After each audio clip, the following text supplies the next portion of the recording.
Former Labour leader Jeremy Corbyn has urged the UK government to suspend arms exports to Israel and recognise Kurdish rights, accusing Britain of fueling Middle Eastern conflicts. In an interview with journalist Erim Kansoy for the Political Dialogue podcast, Corbyn criticised the UK's failure to recognise Palestine, despite a 2014 parliamentary motion, and condemned the ongoing bombardment of Gaza, which he said has killed over 60,000 people. Addressing the Kurdish issue, Corbyn criticised Britain's historical neglect of Kurdish rights and welcomed Abdullah Öcalan's recent call for peace. He urged Turkey to release Öcalan and other political prisoners, drawing comparisons with the Northern Ireland peace process. Corbyn said the UK and Western governments must press Turkey, Iraq, Iran and Syria to respect Kurdish rights, stressing that a nation thrives when it embraces its diversity. Jeremy Corbyn, thanks for joining us and thanks for accepting that interview, first of all. It's a pleasure. Thank you. Jeremy, would like to start with an important question. What role is played by the UK political system in the conflict on Middle East as well as on Kurdish question? Let's start with that one shortly. Well, on the overall question of the Middle East, I am more than disappointed with the British government's role in all of this. The question of the recognition of Palestine goes back a long way. More than 10 years ago, on a non-binding resolution, the House of Commons voted to recognize Palestine.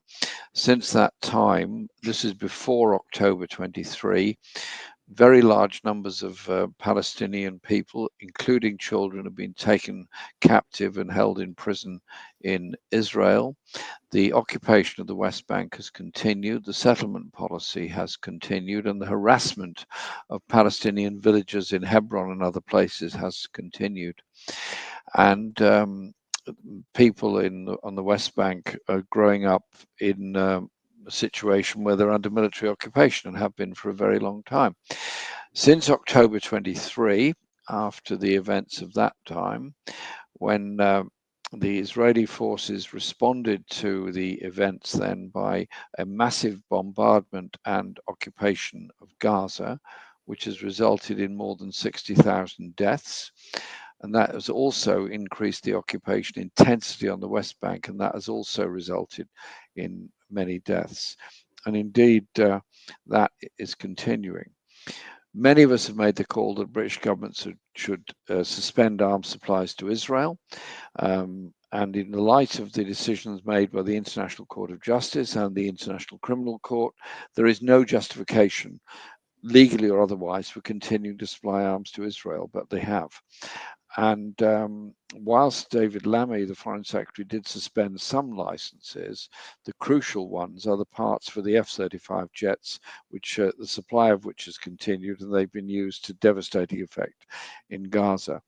And so at every stage where we've demanded a ceasefire, the British government has been more than behind the curve and is still behind the curve on this issue.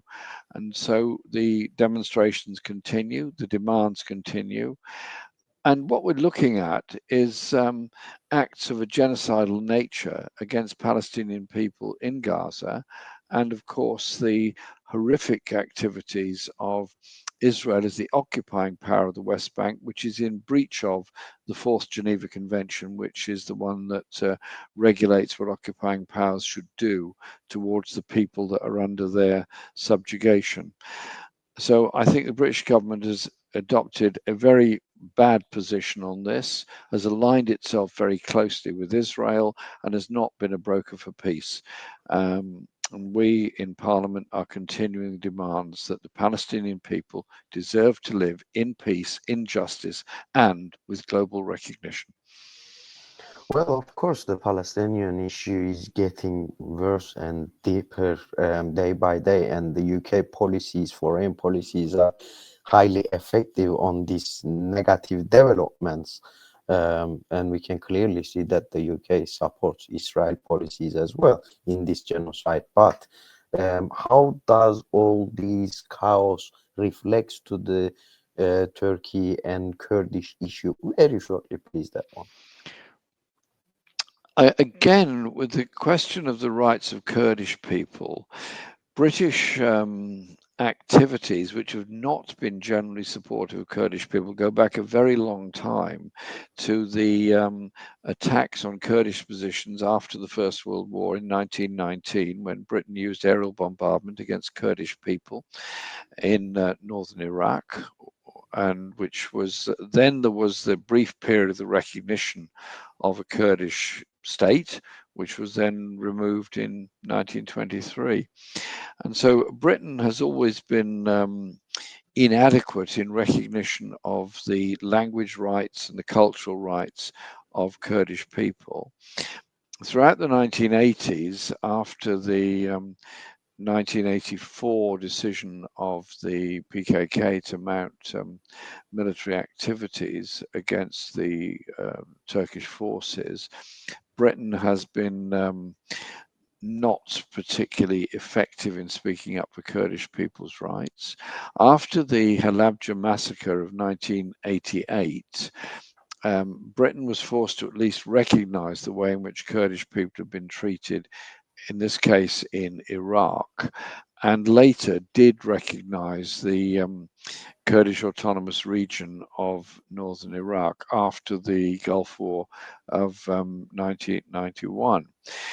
But to say that Britain supports or recognizes the rights of Kurdish people as a whole would be an exaggeration. Quite honestly, the British government doesn't. And I think that's the area of demand that we have to be making. The Kurdish people have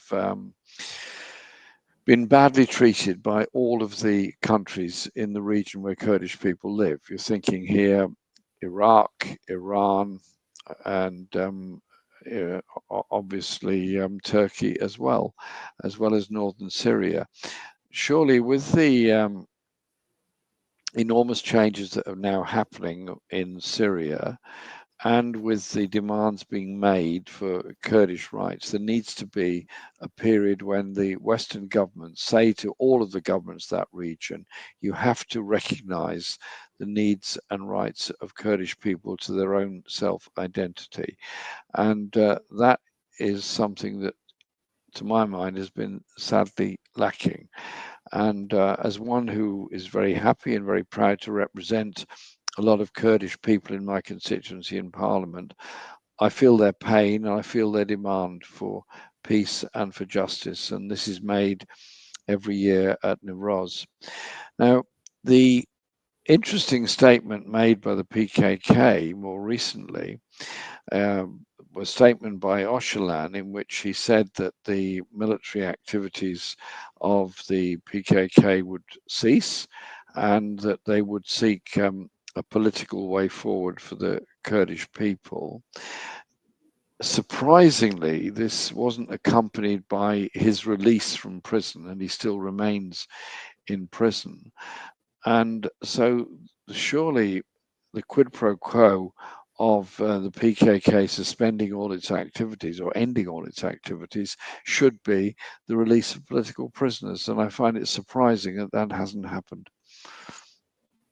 Thank you, Jeremy. As you bring the topic to the Öcalan statement, I will continue from there, and I will come back to the EU policies as well, because we are expert with it. So, as you mentioned, Kurdish leader Mr. Öcalan has been visited by DEM party representatives, and also Öcalan's message was very clear, as you mentioned, and it was to the point. He was saying that if the ground is prepared, I have enough power to bring conflict to the peaceful negotiations table, and calling the PKK to lay down the arms and continue to the democratic struggle.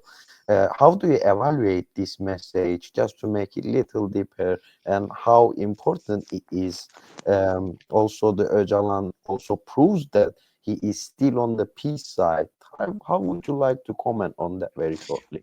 Well, many of us have been demanding for many years that there be rights of access to meet Öcalan in prison, and calling for his release as being an important gesture of leading towards a peace and recognition process. Eventually, visits were allowed to Öcalan, but he spent many years in isolation, if not in total solitary confinement. And then the dramatic statement came out recently in which he said the PKK was suspending its activities. I think if we take the parallel of Northern Ireland as an example, in Northern Ireland, the IRA said they would pursue a parallel policy where they would seek political as well as the military activity they were undertaking.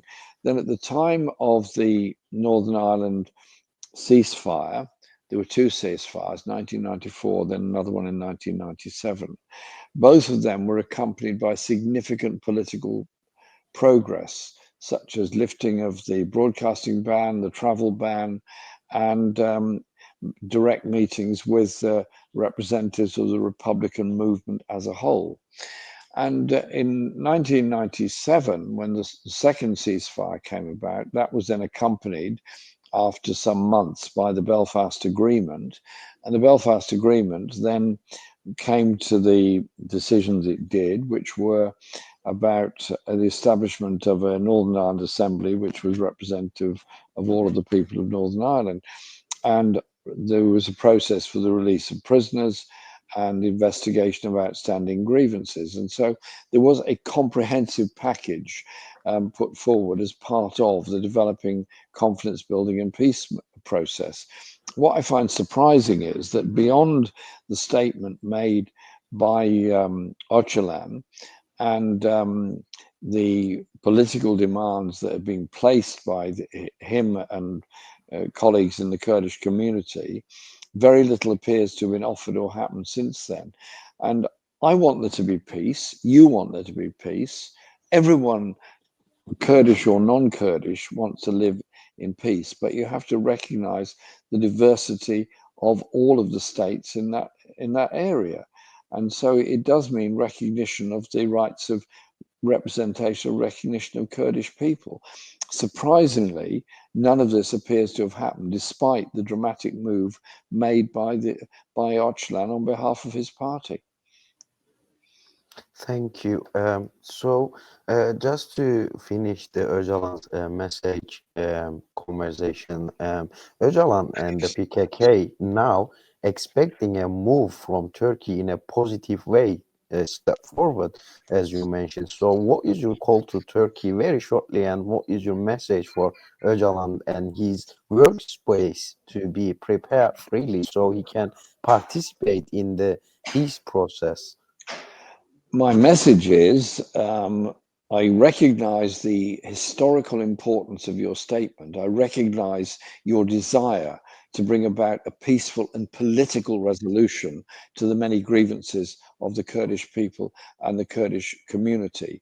And all of us around the world that have long supported the need for talks with yourself as a representative of the Kurdish people, and indeed called for your release from prison, will continue making that call and continue making the demand that the Kurdish people's grievances and needs and rights be recognized on a global scale.